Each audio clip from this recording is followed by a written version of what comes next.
the great happiness. नाथी में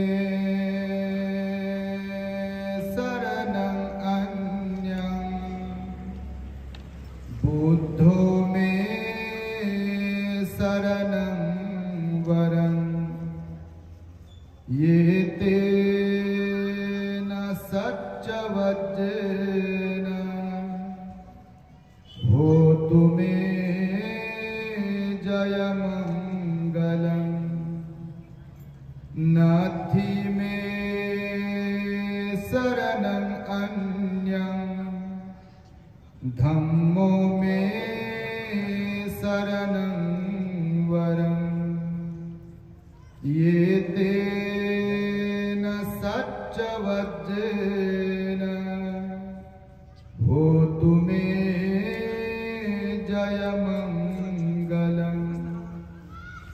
नाथी में शरणं अन्यं, संघो में शरणं वरं, ये तेन सच्चवज्रेन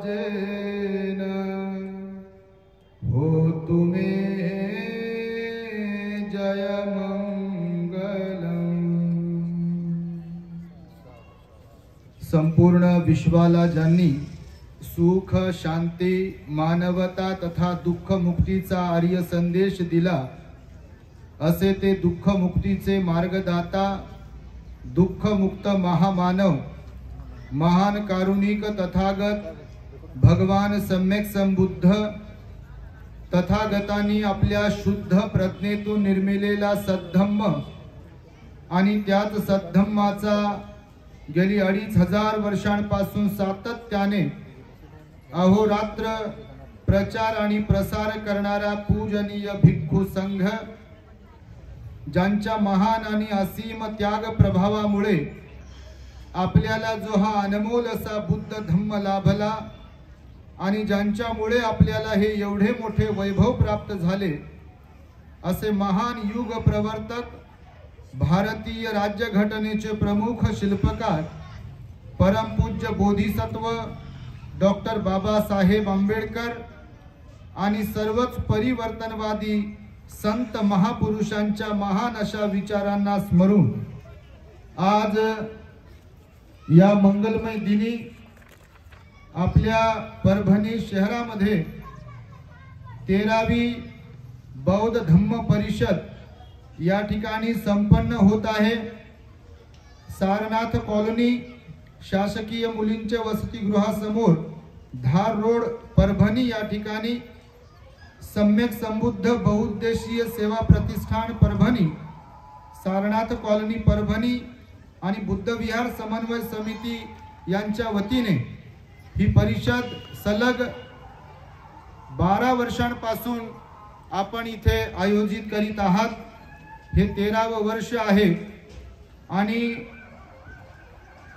नवनवीन भिक्खूंना, विद्वान भिक्खूंना, सिलवान भिक्खूंना आपण प्रतिवर्षी इथे आमंत्रित करता आणि लोकांना धम्मदेशनेची संधी उपलब्ध करून देता। त्याबद्दल सर्वच संघटनांचे, समितीचे सन्माननीय पदाधिकारी यांचे मी अभिनंदन करतो, त्यांचं कौतुक करतो। या परिषदेला उपस्थित असलेले आपण सर्वजण, आपल्या सर्वांच्या प्रती मी सद्भावना, मंगलमैत्री व्यक्त करतो। मंचावरती उपस्थित आमचे मार्गदर्शक, मिलिंद महाविद्यालयाचे पाली विभाग प्रमुख पूजनीय भिक्खू प्राध्यापक डॉक्टर एम सत्यपाल जी महाथेरो यांना वंदन करतो।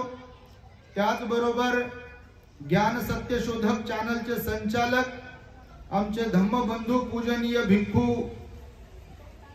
ज्ञान रक्षित जी थेरो, ज्यांनी आत्ताच आपणा सुंदर अशी धम्मदेशना देऊन उपकृत केले आहे, असे आमचे धम्मबंधू प्युरिटी ऑफ माइंड या यूट्यूब चॅनलचे संचालक भिक्खू धम्मबोधीजी थेरो, ज्यांनी सर्वप्रथम धम्मदेशना देऊन आपणास उपकृत केले, असे आमचे धम्मबंधू पूजनीय भिक्खू सर्च रिसर्च चॅनलचे संचालक एन धम्मानंदजी थेरो आणि पूज्य आर्याजी आणि आपण सर्वच उपासक उपासिकांनी, खरं तर सुरेश मस्के साहेबांनी बऱ्याच दिवसांपासून आमच्या मागावर राहून आम्हाला त्यांनी गाठलं आणि आम्ही 2-4 जण परिषदेला आलोच पाहिजे असा अट्टहास कम आग्रह विनंती त्यांनी आम्हाला केली आणि आम्हाला इथे आज यावं लागलं।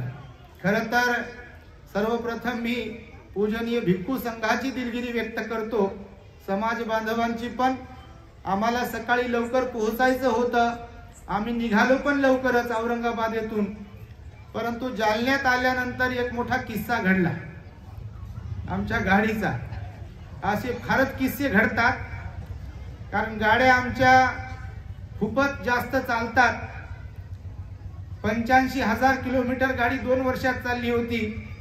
आज ही गाडी भंतेजींची, सत्यपाल भंतेजींची घेऊन आलो, नेमकं जालन्यात आलो आणि तिथेच डिस्प्ले बिघडलेला दिसला आम्हाला। डिस्प्लेनं सांगितलं की काहीतरी प्रॉब्लेम आहे गाडीमध्ये आणि वॉर्निंग हिस्ट्रीचा तो मेसेज तो डिस्प्लेवरती दिसत होता।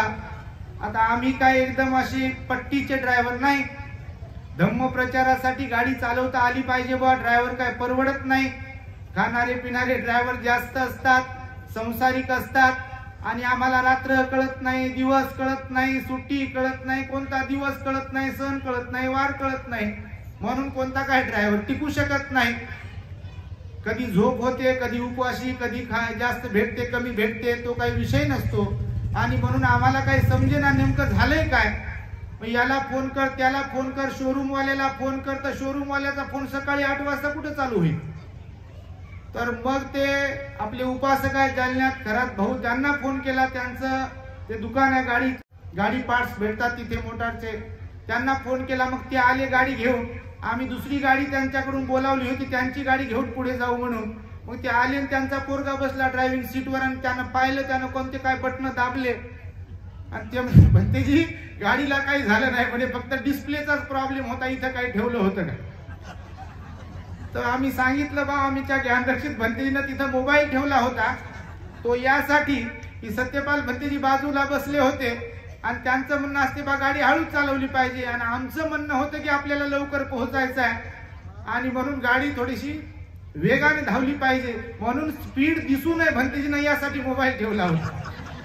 तर ते मोबाईल ठेवला तर ते रोड असा बनवलाय तुम्ही, बापा बापा बापा बापा, ते म्हणजे एखादं पेशंट असं असेल जाण्याच्या बेतात, त्याला जर कधी जालन्याच्या पुढे वाटून फाट्यापासून एखाद्या कोणत्याही गाडीत जरी बसवलं तर त्याचं काही खरं नाही, ते इथपर्यंत येईपर्यंत ते काय राहील की नाही त्याची गॅरंटी नाही, एवढा डेंजर रोड। आणि मग ते मोबाईल असं त्या डिस्प्लेच्या बटनावर लागून लागून ते बटन दबले, काहीतरी डिस्प्ले गेला। नॉर्मल प्रॉब्लेम होता, त्या बाळाने सॉल्व्ह करून दिला आणि मग इथपर्यंत आम्ही पोहोचलो।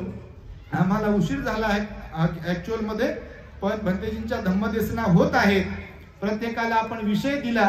आम्हाला खरं तर खूपच आनंद झाला की आपण प्रत्येक भिक्षूला विषय दिलाय, निवडक भिक्षूंना आपण बोलवलंय, याही बद्दल अधिकचा आनंद आहे।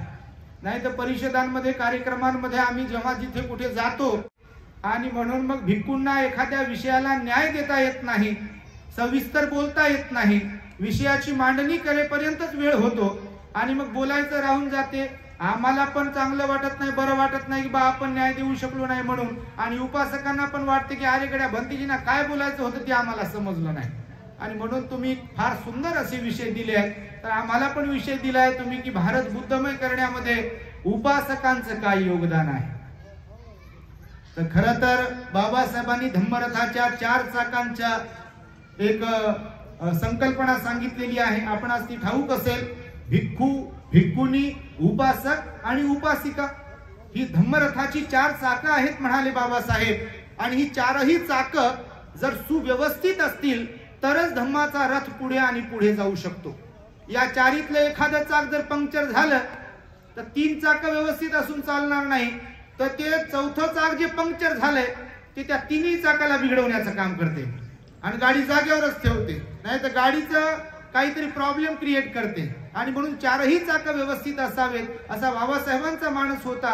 आणि म्हणून बाबासाहेबांनी बौद्ध धम्माची आपल्याला दीक्षा दिल्यानंतर 15 ऑक्टोबरच्या भाषणामध्ये जे ऐतिहासिक बाबासाहेबांचं भाषण आहे त्या भाषणामध्ये समाजाला उद्देशून जे बाबासाहेबांनी भाषण केलंय त्यामध्ये बौद्ध धम्माच्या आचरणासह बौद्ध धम्माचं आचरण करून तुम्हाला उगम रीतीने बुद्ध धम्माचा प्रचार आणि प्रसार करावा लागेल अशा प्रकारचं भाषण बाबासाहेबांनी केलेलं आहे। सारांश रूपाने बाबासाहेब म्हणाले की आचरणाशिवाय धम्माचा प्रचार होऊ शकत नाही। मग ते भिक्खू असो, भिक्खुणी असो, उपासक असो की उपासिका असो, आचरणाशिवाय धम्माचा प्रचार होणारच नाही। म्हणून आचरणिक समाज निर्माण व्हावा असा बाबासाहेबांचा मानस होता। आणि त्यामुळे त्या काळामध्ये जर बुद्ध काळाचा आपण विचार केला तर बौद्ध धम्माला प्रचार प्रसार करण्यासाठी जशी भिक्खूंची गरज आहे तशी उपासकांची ही नितांत गरज आहे। कारण भिक्खू हा डिपेंड आहे, अवलंबून आहे समाजावरती।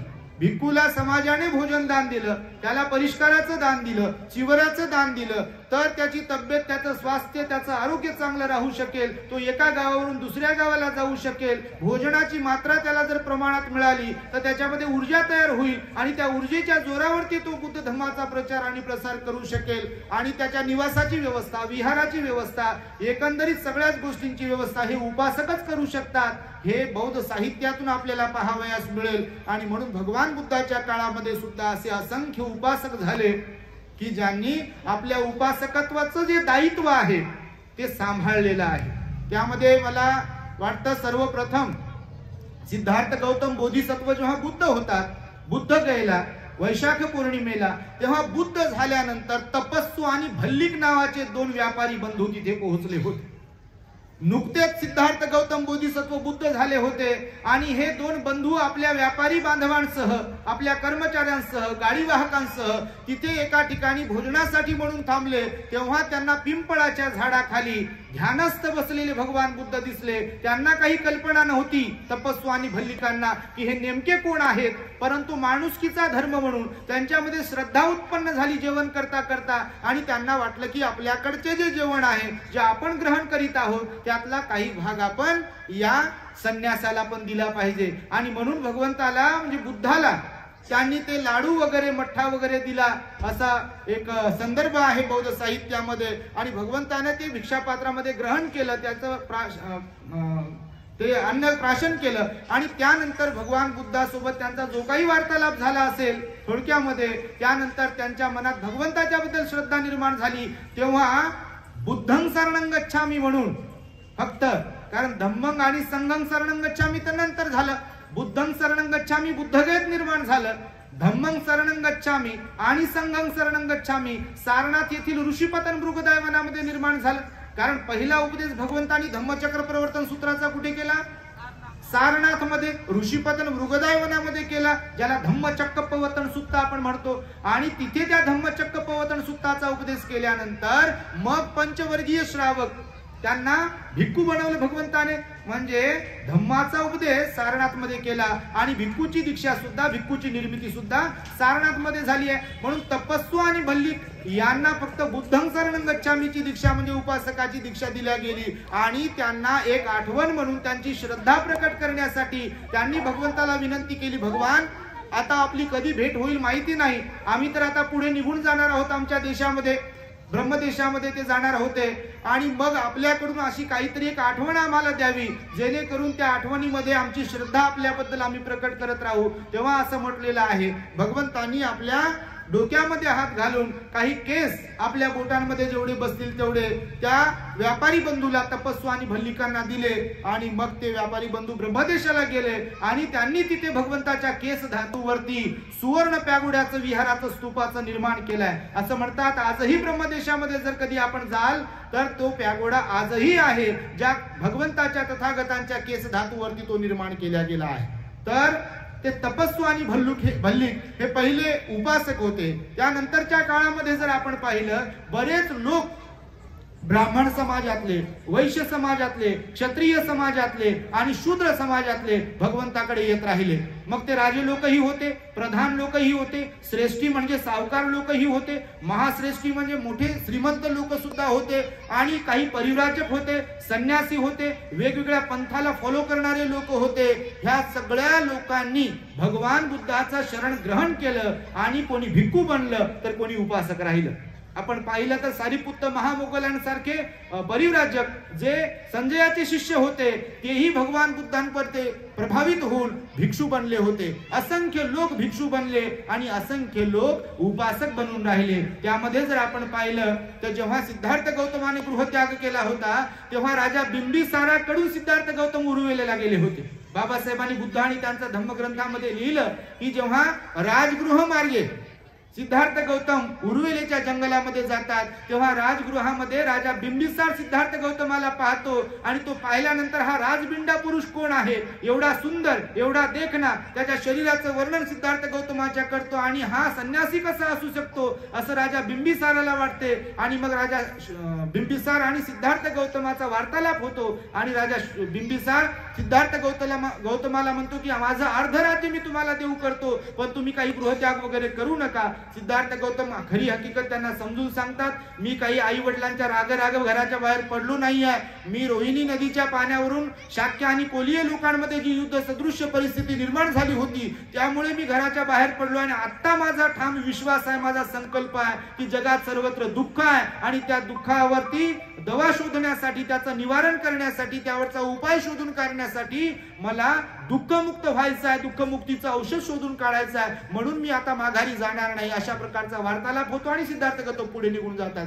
तेव्हा बिंबिसार राजा सिद्धार्थ गौतमाकडून वचन घेतात की जेव्हा तुम्ही कधी सम्यक संबुद्ध बनाल तेव्हा तुम्ही परत इकडे याल अशी आपणास आताच विनंती करतो. आणि मग भगवान बुद्ध जेव्हा बुद्ध बनतात तेव्हा मग राजा बिंबिसाराकडे जातात तेव्हा असं म्हटलेलं आहे वेळूवनाचं सुद्धा दान भगवंताला तेव्हा मिळालेलं आहे. त्या वेळूवन हे पहिलं दान असं म्हटलेलं आहे, राहण्याच्या ठिकाणी निवासस्थानाच्या माध्यमातून मिळालेलं. भगवान बुद्ध त्या वेळूवनामध्ये थांबले, राजगृहाच्या गृधकूट पर्वतावरती थांबले. तिथेच देवदत्तही भगवंताच्या सोबत राहिलेला आहे, असंख्य भिक्खू भगवंताच्या सोबत राहिलेला आहे. भगवंताला मारण्याचा प्रयत्न त्या राजगृहामध्ये झालेला आहे. मग ते देवदत्ताकडून दगड मारण्याचा प्रसंग असेल किंवा देवदत्ताच्या सांगण्यावरून राजाने भगवान बुद्धाला मारण्यासाठी लोक सोडलेले असतील, बरेच प्रसंग भगवंतावरती तिथे आले, परंतु भगवान बुद्ध त्या राजगृहातही राहिले. राजा बिंबिसाराने सुद्धा भगवंतावरती श्रद्धा ठेवली होती.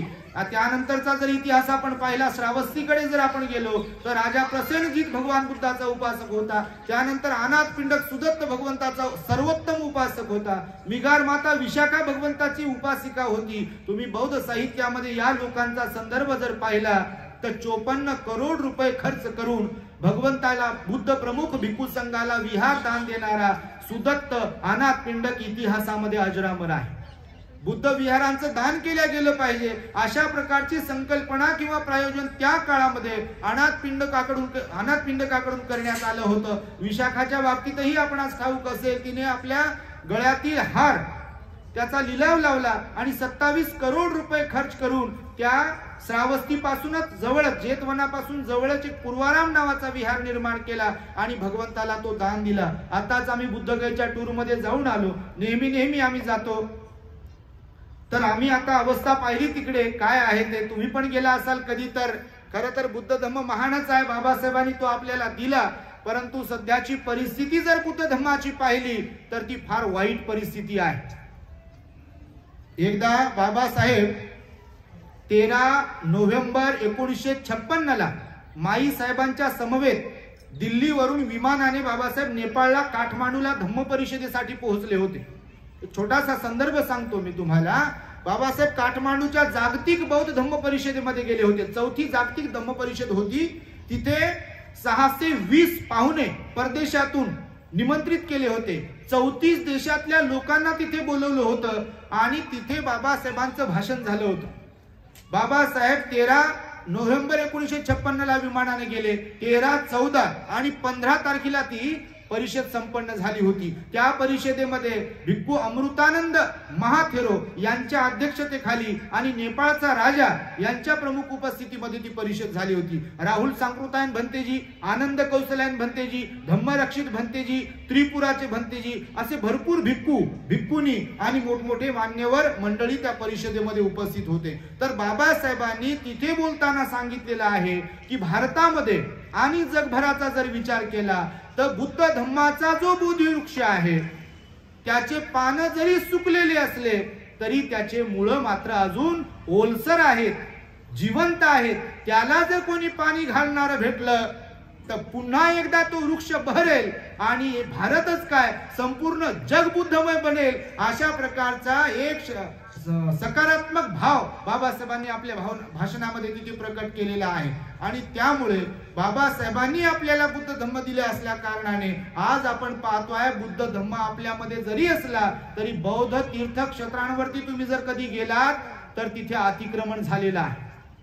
डुंगेश्वरीला तुम्ही जर कधी गेलात तर तिथे बघा भगवंताची मूर्ती समोर आहे आणि राईट साइडला ते भलतच काहीतरी बसवलेलं आहे। बऱ्याच ठिकाणी असं आहे। तुम्ही तिकडे त्या लेण्यांमध्ये सुद्धा जर कधी गेलात लेण्या पाहण्यासाठी, पुण्या साईडला जर कधी लेण्या पाहायला गेलात तर तिकडे एका लेणीमध्ये, कार्लाच्या लेणीमध्ये भलतच काहीतरी बसून ठेवलेलं आहे। तिथे बकरे कोंबडे कापल्या जातात आणि असं बऱ्याच ठिकाणी झालंय। बुद्धगयेच्या महाबोधी वृक्ष विहारामध्ये तुम्ही जर कधी गेलात तर अगदी विहाराच्या डाव्या साईडला तुम्ही जाऊन कधी आला असाल तर तिथे भलतच काहीतरी बसवलाय आणि विशेष म्हणजे तिथे जी आरती होती ती भगवंताच्या समोर ही आरती येते। विहारामध्ये जिथे आपण उभं राहतो, वंदन करतो, जिथे डोनेशन बॉक्स ठेवलेला आहे त्या डोनेशन बॉक्सच्या बाजूला खाली भलतच काहीतरी करून ठेवलेलं आहे। हे मी यासाठी म्हणून सांगतोय की आपल्याला जे बाबासाहेबांनी धम्मरथाची 4 चाकं म्हणून सांगितलेलं आहे त्या प्रत्येक चाकाला आत्मचिंतन करण्याची नितांत गरज आहे। आपण कुठे चुकतोय, आपण कुठे कमी पडतोय का? एका महामानवाने पददलित, शोषित, पीडित लोकांना जो समाज हजारो वर्ष दुर्लक्षित होता, ज्यांना मंदिराच्या पायरीवरती चढण्याची मुभा नव्हती, अधिकार नव्हता, त्या तशा लोकांना की जिथे कुत्र्याला किंमत होती, मांजराला किंमत होती, म्हशीला, गाईला किंमत होती, डुकरांना किंमत होती, पण माणसांसारखे माणसं असून केवळ अस्पृश्य समाजामध्ये जन्मलेले असल्या कारणाने माणसांना किंमत नव्हती, त्या तशा माणसांना बाबासाहेबांनी बुद्ध दिला। आणि म्हणून बुद्ध दिल्यानंतर बाबासाहेब म्हणाले की गळ्यामध्ये मडकं अडकून घेतल्यासारखं तुम्ही समजू नका। मी जे तुम्हाला बुद्ध धम्माची दीक्षा देतो आहे ती गळ्यामध्ये मडकं अडकून घेतल्यासारखं समजू नका। तुम्हाला बुद्ध धम्माचं आचरणही करावं लागेल आणि बुद्ध धम्माचा प्रचार आणि प्रसारही करावा लागेल। म्हणून हातावर हात ठेवून आपल्याला बसता येणार नाही, काम करावं लागेल। नाहीतर बाबासाहेबांनी, मी नेहमी सांगतो, तुम्ही द ग्रेट हॅपीनेस वरचे प्रवचन ऐकत असाल तर बाबासाहेबांचा इशारा मी नेहमी आपल्या लोकांना बोलून दाखवत असतो। बाबासाहेब 15 ऑक्टोबरच्याच भाषणामध्ये 1956च्या म्हणाले होते की उद्या इथल्या प्रस्थापित व्यवस्थेनं तुमच्याकडे बघून अशी म्हणण्याची वेळ येऊ देऊ नका की महाराजांनी बुद्ध धम्म बाटवला। आज किती वर्ष झाले? 60 वर्ष लोटून गेले धम्मक्रांतीला, 60 वर्ष लोटून गेले। प्रत्येक वेळेस जेव्हा जेव्हा इतरांचे सण वगैरे असतात तेव्हा तेव्हा लोकांचे फोन येतात, भंतेजी त्यांनी दिवा लावला हो। आपलेच माणसं, भंतेजी ते विहारात येतात हो, त्यांनी पण दिवा लावला, भंतेजी त्यांनी बाजावर बसून आंघोळ केली हो। काय काय सांगतील भंतेजी, ते गुरुवार धरतात म्हणते कोणी, कोणी म्हणते शुक्रवार धरते, कोणी म्हणते शनिवार धरते, कोणी म्हणते कोणता वार धरते, हे काय काय धरते आणि काय काय सोडते, यांचा ताळाला मेळ नाही म्हणते 60 वर्षानंतर देखील सुद्धा। म्हणून आपल्याला बुद्ध धम्माचं आचरण करावं लागेल, त्यासाठी विहारात जावं लागेल, त्यासाठी भिक्खूंना अशा प्रकारे निमंत्रित करावं लागेल, धम्म परिषदांचं आयोजन करावं लागेल, धम्म देसनांचं आयोजन करावं लागेल, बुद्ध लेण्यांवरती जावं लागेल, बुद्ध गयेला जावं लागेल। केवळ खाणं पिणं, आपल्याला नोकरीला लागणं, बाल्याची माय, 10 बाय 10ची खोली, एवढ्या पुरता आपल्याला थांबावं लागणार नाही, आपल्याला काम करावं लागेल। बाबासाहेबांनी आपलं संपूर्ण जीवन समर्पित केलं। बाबासाहेबांनी आपला संसार, आपली तारुण्यामध्ये पत्नी गमावली, 2-4 लेकरं गमावले आणि आपण जर केवळ शिकून फक्त आपल्या खुर्चीवरती बसवत असेल आणि खुर्ची तापवत असेल तर त्याला काय अर्थ आहे? काम करण्याची गरज आहे, समाजामध्ये समर्पित भाव ठेवून काम करण्याची गरज आहे आपल्याला. धम्मपाल, अनागारिक धम्मपाल तुम्हाला माहित असतील तर बघा, श्रीलंकेचा एक तरुण मुलगा त्या काळामध्ये बाबासाहेबांच्या पूर्वी भारतामध्ये आला. त्याने संकल्प केला इथली परिस्थिती पाहून, महाबोधी विहाराची एक ते दुर्दशा पाहून, सारनाथच्या धम्म स्तूपाची दुर्दशा पाहून त्याने सम्यक संकल्प केला की मी लग्न करणार नाही आणि लग्न तर करणारच नाही, माझ्या मायदेशी पण परत जाणार नाही आणि मी माझं संपूर्ण जीवन बुद्ध धम्माच्या प्रचारासाठी समर्पित करेल. मी हे यासाठी म्हणून सांगतोय की आपल्याला सुद्धा बुद्ध धम्मासाठी आपलं जीवन समर्पित करावं लागेल. कारण बुद्ध धम्मासाठी काम करण्यासाठी आपल्याला वेळ द्यावा लागेल. अन्यथा उद्या इथल्या पिढ्या म्हणतील की माझे वडील कोणकोणते ऑफिसर होते, माझ्या वडिलांनी बंगला बांधून दिला 1 करोड रुपयाचा परभणीत, माझ्या वडिलाचं काय काय होतं, माझ्या वडिलांनी खूप काय काय कमवलं, असे लेकरं म्हणतील. पण लेकरांनी असं म्हटलं पाहिजे की माझ्या वडिलांनी आम्हाला शिकवलं, मला नोकरीला लावलं, वडील पण नोकरीला होते, वडिलांनी प्रॉपर्टी तर कमवलीच कमवली, पण वडिलांनी समाजाबद्दल सामाजिक बांधिलकीही जपली, बाबासाहेबांच्या ऋणातून मुक्त होण्यासाठी झटले आणि वडिलांनी आपली संपत्ती समाजासाठी सुद्धा लावली, असं पोरानं म्हटलं पाहिजे. नुसतेच घर बांधले असं पोरानं नाही म्हटलं पाहिजे. आणि म्हणून आपल्याला त्यागही करावा लागेल, आपल्याला समर्पित भावही ठेवावा लागेल. परंतु आजची समाजाची परिस्थिती, हे मी बोलतोय फास्ट यामुळे, आता आपला काटा 120 वरती आहे आमचा, तो यामुळे केवळ की ही वेळ फार लवकर पुढे चालली. माईक आमच्याकडे आला आणि वेळ पुढे पुढे चालली आहे. आमचे मोठे भंतेजी बोलायचे बाकी आहे, नंतर ज्ञानरक्षित भंतेजी बोलायचे बाकी आहे. आणि आम्ही पहिल्यांदा आपल्याकडे आलो तर बापा कुठून कुठून काय काय सांगून, किती किती सांगून, हे असं वाटते कधी कधी आम्हाला आधाशासारखं बोलतो आम्ही कधी कधी. आणि त्यामुळे मी सांगतोय तुम्हाला की आपली आजची समाजाची परिस्थिती पाहिली तर कधी कधी काही ठिकाणी, इथं आल्यावर तर आनंदच झाला, तुम्हाला नाव नाही ठेवू शकत, पण बऱ्याच ठिकाणी आम्ही फिरतो तर एवढी बेकार परिस्थिती आहे. ते सुरुवातीचे भंती जे म्हटलं का नाही, जगात जर्मनी भारतात परभणी, तर ती जगात जर्मनी भारतात परभणी आहे की नाही, कशी आहे, त्या हकीकत मध्ये तुम्हाला माहित आहे, आपल्याला माहित आहे, सर्वांना माहिती आहे. परंतु बाबासाहेबांनी आपल्याकडून जी अपेक्षा केली आहे त्या अपेक्षेमध्ये आपण का कमी पडतो? माझ्या अभ्यासानुसार मला कळते की सगळेच लोक का इकडे येत नाहीत, तर लोकांचा इगो लोकांना इकडे येऊ देत नाही, अहंकार लोकांना समाजात येऊ देत नाही. पद, प्रतिष्ठा, शिक्षण काय काय जेव्हा असते तेव्हा लोक इकडे येत नाही. त्याचं एक उदाहरण सांगतो मी तुम्हाला. हे धन दौलत संपत्ती पचवणं लय अवघड आहे, विशेषतः मला वाटते आपल्या लोकांना. त्याचं उदाहरण आहे, एक दृष्टांत म्हणून लय दृष्टांत सांगत असतो आम्ही.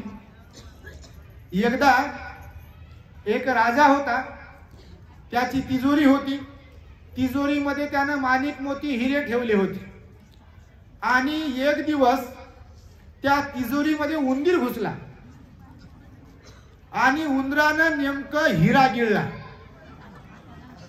आता त्याला काय पारख हिऱ्याची, इथं माणसांनाच कळे ना नेमकं काय करावं ते.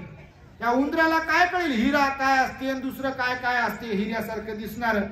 तर मग हिरा गिळला त्या उंदराने आणि मग ते उंदरांची ठराविक जागा असते, नको त्या ठिकाणी ते उंदीर जातात आणि तिथे बसतात, खेळतात बिळामध्ये, छिद्रामध्ये वगैरे वगैरे.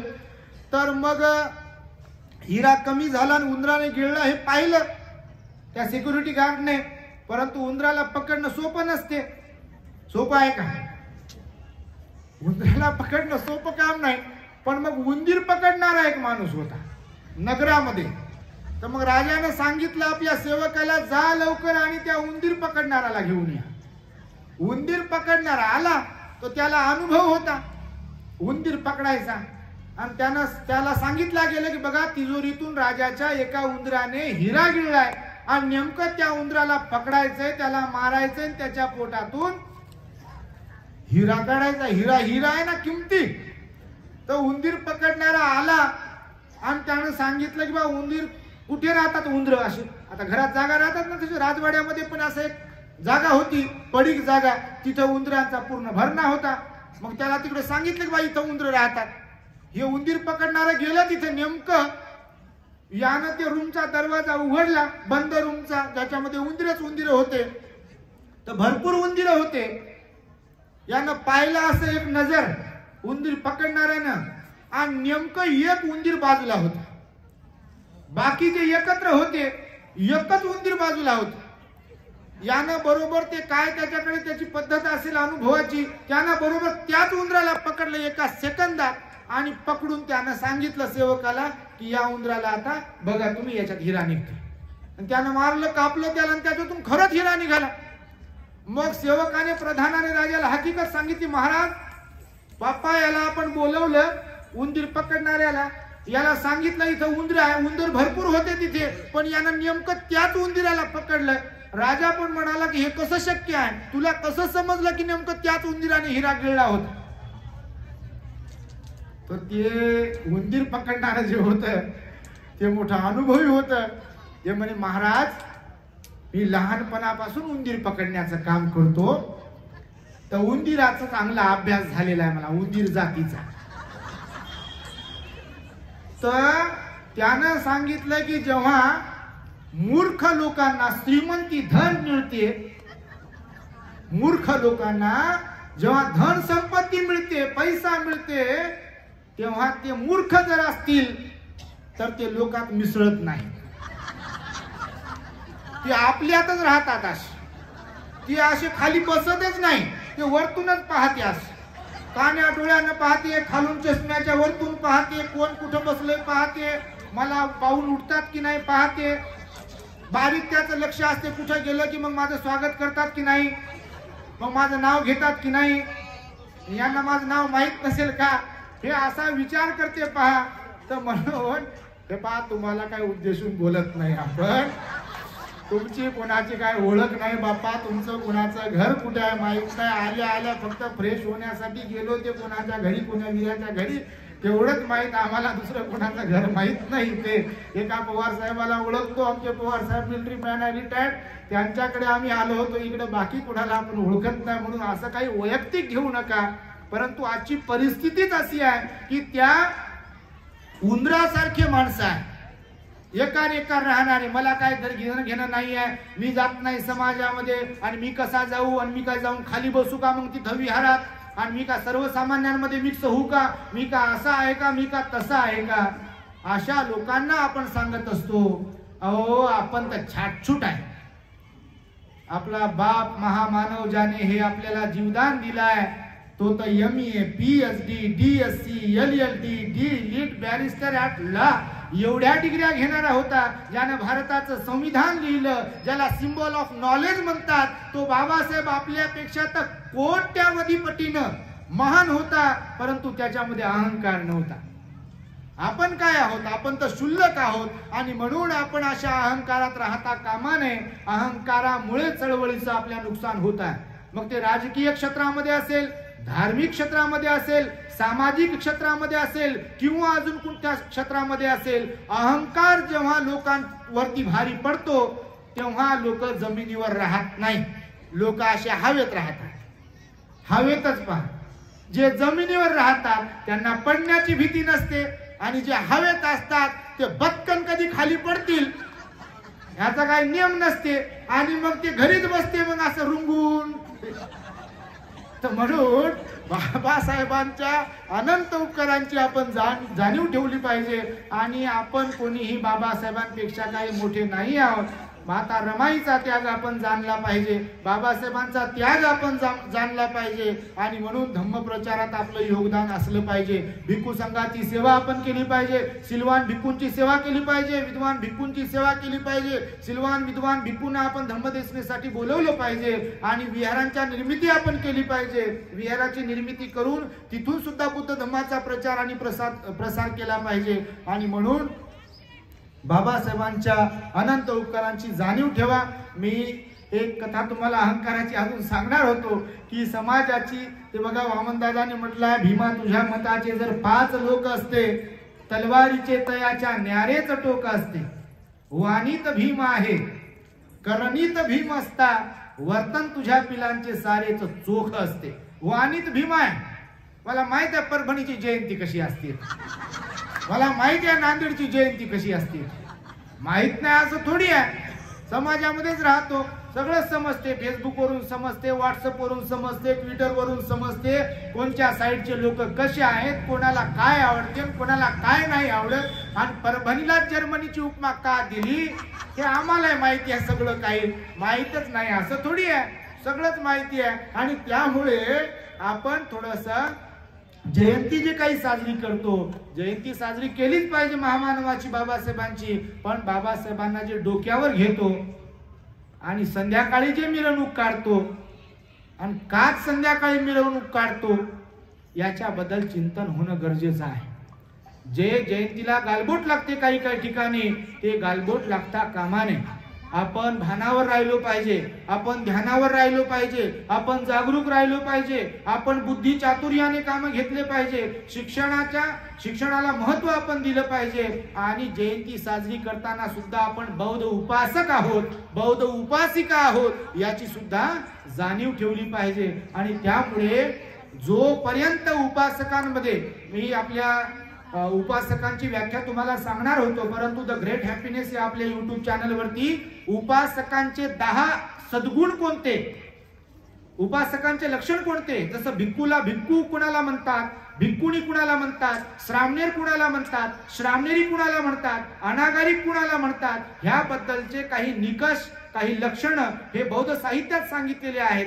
तसंच बौद्ध उपासक किंवा उपासिका कुणाला म्हणावे याही संदर्भामध्ये मिलिंद प्रश्न नावाच्या ग्रंथामध्ये बघा 10 सद्गुण सांगितले आहेत की जे उपासक म्हणून घेणाऱ्यांच्या, उपासिका म्हणून घेणाऱ्यांच्या अंगी असावेत. आपल्या चॅनल वरती ते सेपरेट प्रवचन आहे, ते प्रवचन आपण ऐकावं आणि उपासक बनावं. कारण उपासकांची मोठी जबाबदारी आहे. पहिली गोष्ट तर मी जे मगाशी प्रारंभी गाथा म्हणालो, ज्याला धम्मपालन गाथेमध्ये आपण नत्थी में शरणं अन्यं, बुद्धो में धम्मो में संगो में शरणं वरं, येतेन सच्चवज्जेन होतु मे जय मंगलम. हे जे आपण म्हणत असतो, या सत्यवचनाने माझे जय मंगल कल्याण हो. कोणत्या सत्यवचनाने? नत्थी में शरणं अन्यं, माझे दुसरे कोणतेही अन्य शरणस्थान नाही आहे. नत्थी में शरणं अन्यं, बुद्धो में म्हणजे बुद्धाशिवाय, धम्मो में धम्माशिवाय, संगो में संघाशिवाय, माझे बुद्ध धम्म आणि संघाशिवाय दुसरे कोणतेही शरणस्थान नाही आहे. या सत्यवचनाने माझे जय मंगल कल्याण हो. तर आपल्याला बुद्ध धम्म आणि संघावर एकनिष्ठ श्रद्धा ठेवावी लागेल, त्रिरत्नांवरती श्रद्धा ठेवावी लागेल. इथं उरूस भरतोय काय आणि अजून काय काय भरतोय काय आणि अजून काय काय होते का, त्याच्याशी आपल्याला देणं घेणं नसलं पाहिजे. किंवा अजून जे जे काही गोष्टी घडतात आपल्याकडून, चुका त्रुट्या घडत असतील, त्यामध्ये आपण रस दाखवता कामा नये. आपली श्रद्धा ही बुद्धावर, धम्मावर आणि संघावरच असायला पाहिजे. बाबासाहेबांनी या नत्थी में शरणंला सुद्धा आपल्या अक्षरांमध्ये लिहून सांगितलं आहे की जेव्हा काठमांडूला गेले होते तेव्हा पत्रकारांनी बाबासाहेबांना विचारलं होतं की बाबासाहेब आंबेडकर, आपण पशुपतीनाथ मंदिरामध्ये दर्शनासाठी जाणार.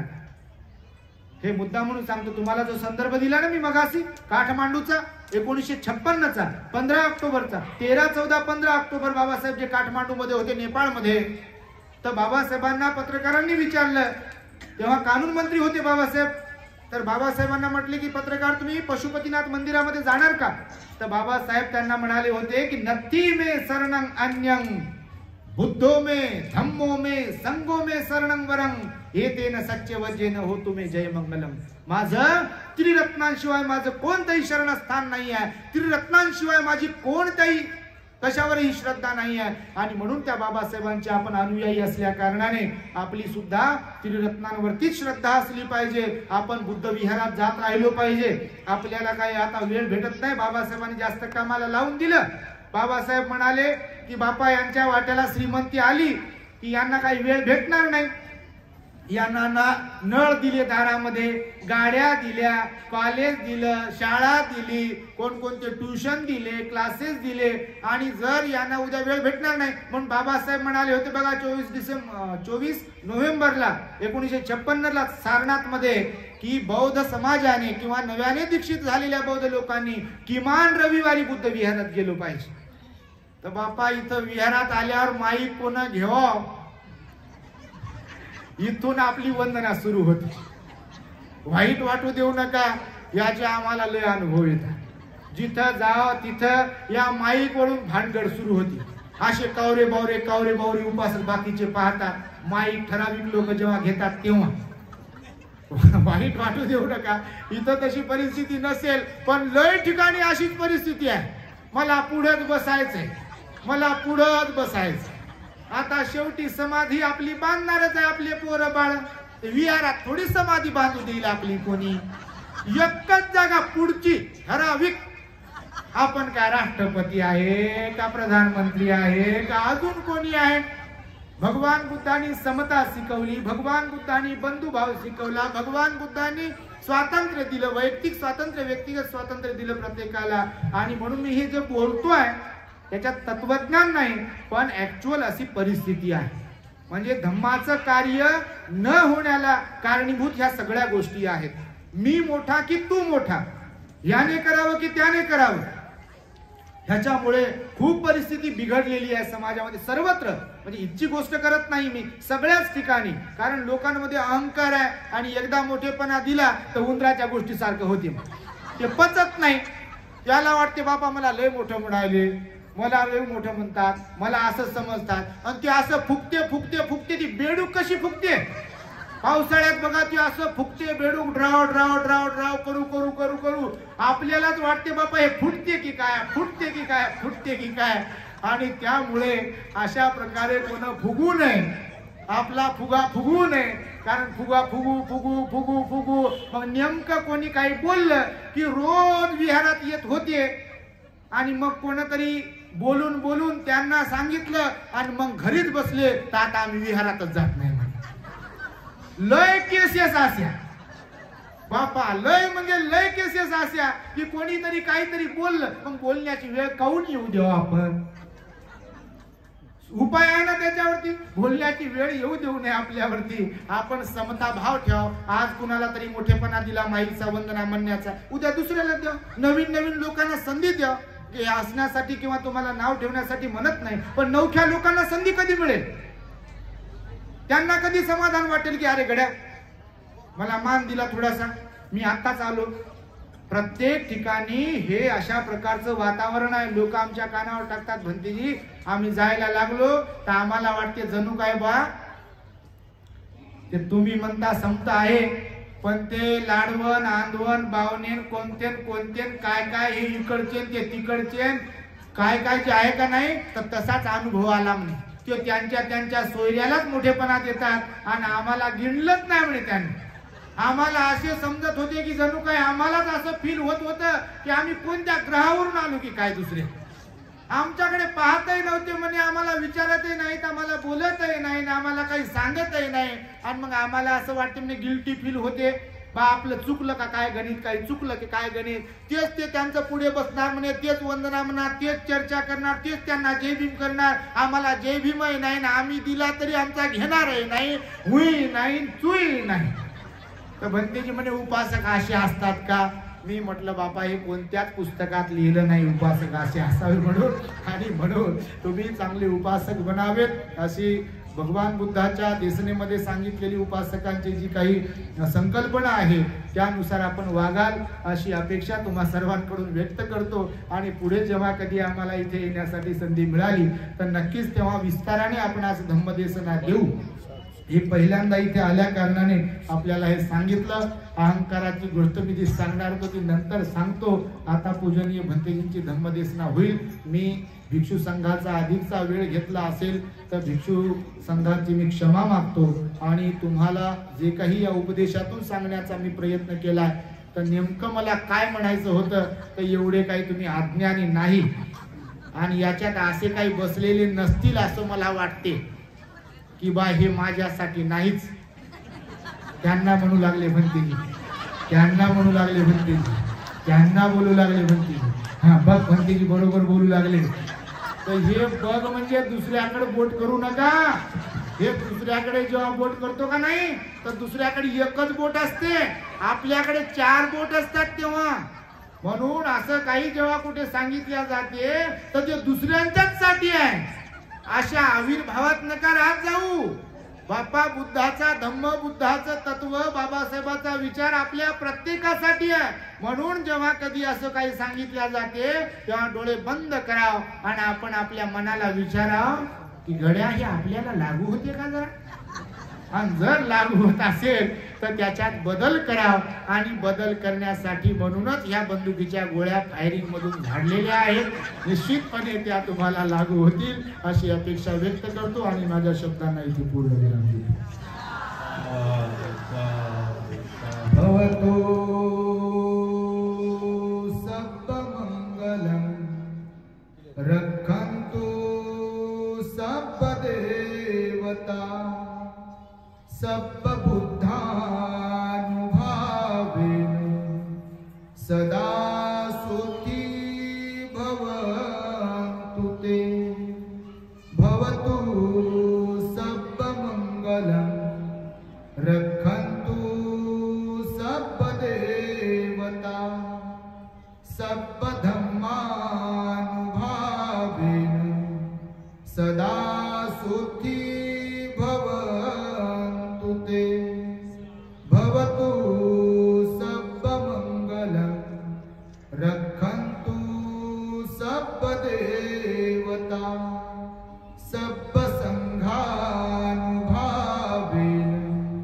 सदा सुखी भवन्तु ते।